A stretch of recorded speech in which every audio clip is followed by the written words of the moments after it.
नमस्ते छात्रों, मैं हूँ संगीता शिर्के। आज हम अध्ययन करेंगे हिंदी व्याकरण का घटक वाक्य विचार। आज हम उसके दो भेद की जानकारी, परिभाषा, उसके भेद और 10वीं परीक्षा में किस प्रकार प्रश्न पूछा जाता है इसकी जानकारी लेंगे। तो चलते हैं हिंदी व्याकरण वाक्य विचार की ओर। पहले हम जान लेते हैं एसएससी बोर्ड परीक्षा में वाक्य विचार का प्रश्न किस प्रकार पूछा जाता है और उसके कितने अंक होते हैं। तो विभाग 4 होता है भाषा अध्ययन यानी व्याकरण का 14 अंकों का। प्रश्न 10वां वाक्य विचार का होता है और उसके लिए अंक होते 2। पहला प्रश्न पूछा जाता है, निम्नलिखित वाक्यों में किसी एक वाक्य का अर्थ के आधार पर दी गई सूचना के अनुसार परिवर्तन कीजिए और इसके लिए अंक होते 1। और दूसरा प्रश्न पूछा जाता है, निम्नलिखित वाक्य का रचना के आधार पर भेद पहचान कर लिखिए और इसके लिए 1 अंक होते हैं।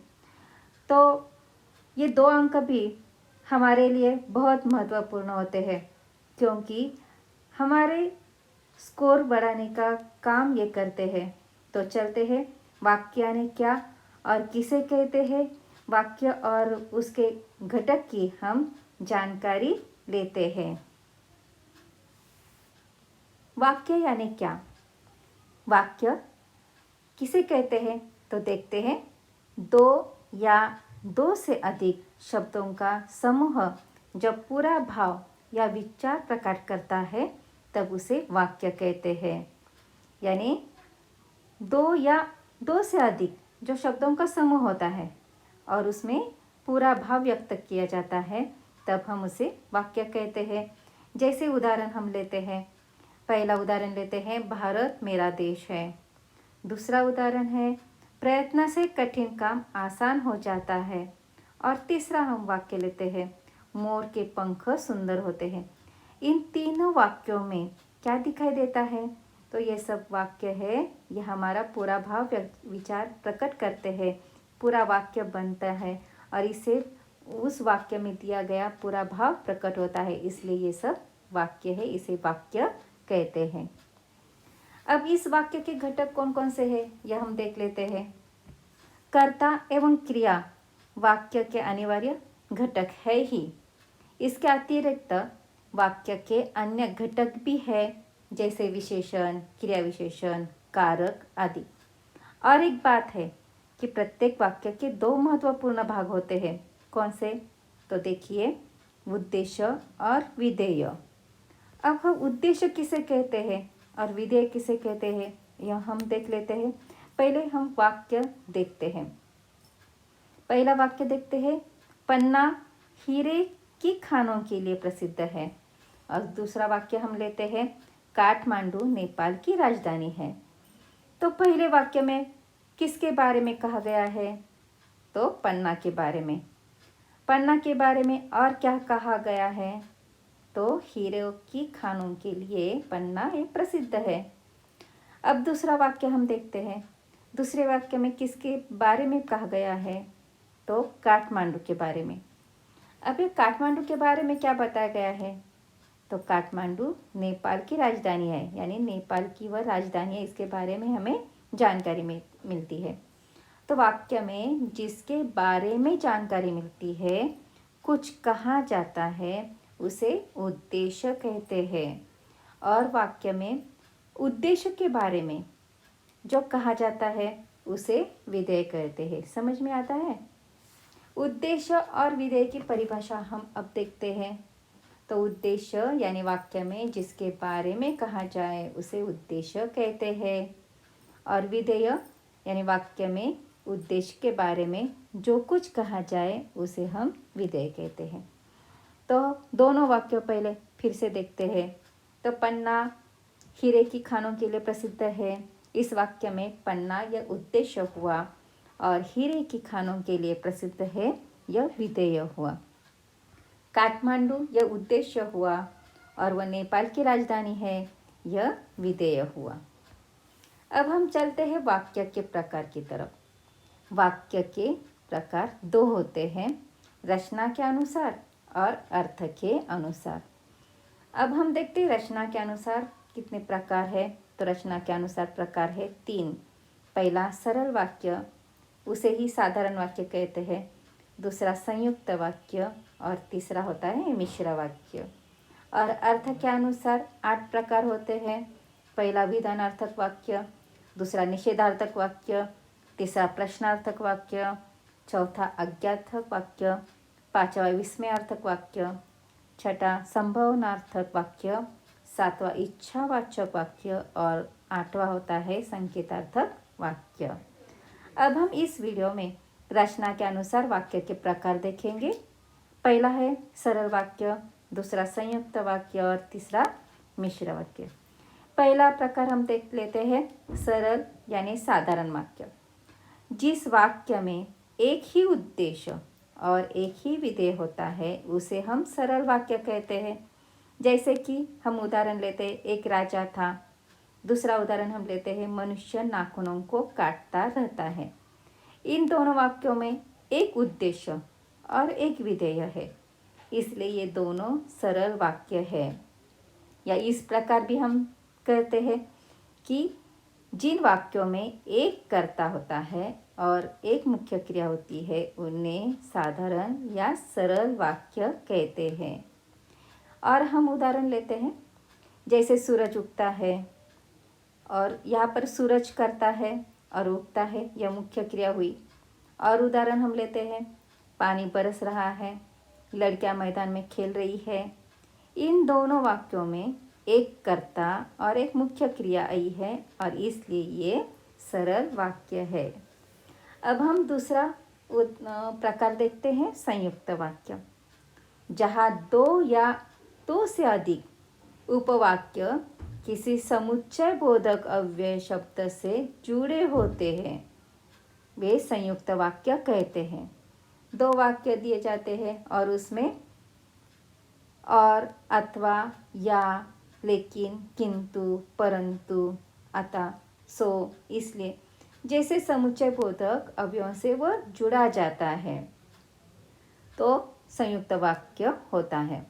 तो उदाहरण लेते हैं हम, जैसे कि मैं नित्य योगा करता हूँ और प्राणायाम भी करता हूँ।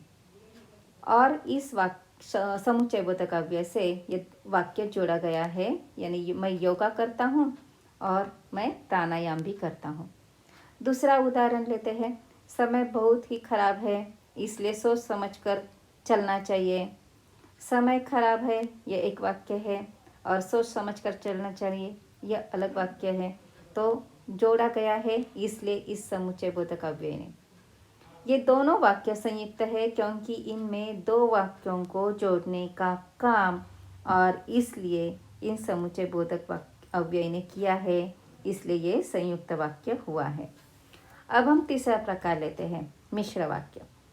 जिन वाक्यों की रचना एक से अधिक ऐसे उपवाक्यों से हुई है जिनमें एक प्रधान तथा एक गौण वाक्य हो उन्हें मिश्र वाक्य कहते हैं। जैसे हम उदाहरण लेते हैं, हिरण ही ऐसा वन्य पशु है जो तेज छलांगे लगाता है। कल जू पर दिन भर विश्राम कर लेंगे तो थकावट दूर हो जाएगी। इन दोनों वाक्यों में क्या दिखाई देता है? तो प्रत्येक वाक्य एक मुख्य और एक गौण वाक्य से मिलकर बना हुआ है। हिरण ही एक ऐसा वन्य पशु है, यह प्रधान वाक्य है और वह तेज दौड़ता है, छलांग लगाता है, यह गौण वाक्य हुआ। यानी मुख्य क्या हुआ कि हिरण एक पशु है। दूसरे वाक्य में क्या देखते हैं? तो कल जूह पर दिन भर विश्राम कर लेंगे। जूह पर विश्राम कर लेना है, यह प्रधान वाक्य हुआ और थकावट दूर हो जाएगी, यह गौण वाक्य हुआ।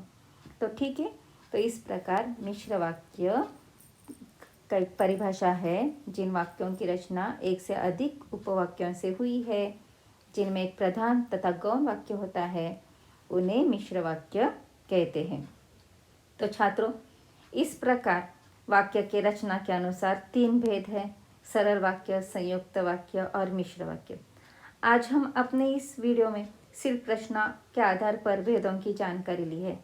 अगले वीडियो में हम वाक्य विचार का दूसरा प्रकार अर्थ के आधार पर 8 भेदों की जानकारी लेंगे।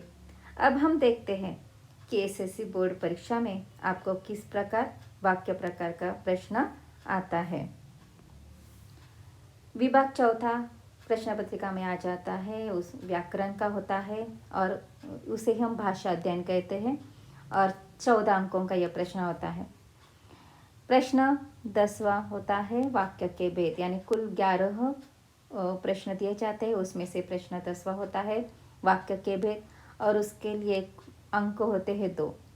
उसमें पहला प्रश्न पूछा जाता है रचना के आधार पर वाक्य का भेद पहचानना है और इसके लिए अंक होते हैं 1। और दूसरा प्रश्न पूछा जाता है अर्थ के आधार पर वाक्य परिवर्तन करना है और उसके लिए अंक होता है 1। तो हम देखते हैं रचना के आधार पर किस प्रकार पूछा जाता है। लेकिन पहले हमें ध्यान में रखना है कि वाक्य के अंतर्गत 2 प्रश्न पूछे जाएंगे। प्रश्न चौथा 10वां, उसमें से एक पहला है वाक्य दिया जाएगा और उसके पहचान कर रचना के अनुसार उसका भेद लिखना है, अंक 1 होता है। और दूसरा प्रश्न वाक्य 2 वाक्य दिए जाएंगे, उनमें से किसी एक वाक्य को सूचना के अनुसार परिवर्तित करना है, यानी पहला उसका भेद पहचानना है, उसके लिए 1 अंक है और दूसरा है सूचना के अनुसार परिवर्तित करना है, उसके लिए 1 अंक है, यानी कुल 2 अंकों का ये प्रश्न है। तो ये दोनों अंक बहुत महत्वपूर्ण है। तो पहले हम देखते हैं कि किस प्रकार प्रश्न आपको दिया जाता है। प्रश्न निम्नलिखित वाक्यों का रचना के आधार पर भेद पहचान कर लिखना है। पहला वाक्य है भारतीय चरित्र के पवित्र होते हैं। दूसरा वाक्य है बादल आए किंतु पानी नहीं बरसा। और तीसरा वाक्य है आँख खुली तो मैंने स्वयं को बिस्तर पर पाया। आपको एक ही वाक्य दिया जाएगा और उसका आपको भेद पहचानना है, उसके लिए 1 अंक है। तो हम 3 उदाहरण लेते हैं। तो भारतीय चरित्र के पवित्र होते हैं, उसका हमने भेद लिखा है सरल वाक्य, क्योंकि एक ही यहाँ पर करता है और एक ही उद्देश्य है। दूसरा है बादल आए किंतु पानी नहीं बरसा, किंतु से जोड़ा गया है तो इसलिए यह हुआ संयुक्त वाक्य। और तीसरा वाक्य हम देख लेते हैं आँख खुली तो मैंने स्वयं को बिस्तर पर पाया। आँख खुलना यह प्रधान वाक्य है, तो इसलिए यह मिश्र वाक्य हुआ। तो छात्रों, अच्छी तरह से वाक्य विचार के पहले प्रकार की हम जानकारी ली है। मुझे आशा है कि आपको रचना के आधार पर प्रकार समझ में आए होंगे। पाठ्यपुस्तक में दिए गए वाक्य विचार वाक्यों को आप लिखो, पढ़ो। अब हम फिर मिलेंगे अगले वीडियो में, अर्थ के आधार पर उनके प्रकार देखेंगे, उनकी जानकारी लेंगे। तब तक धन्यवाद।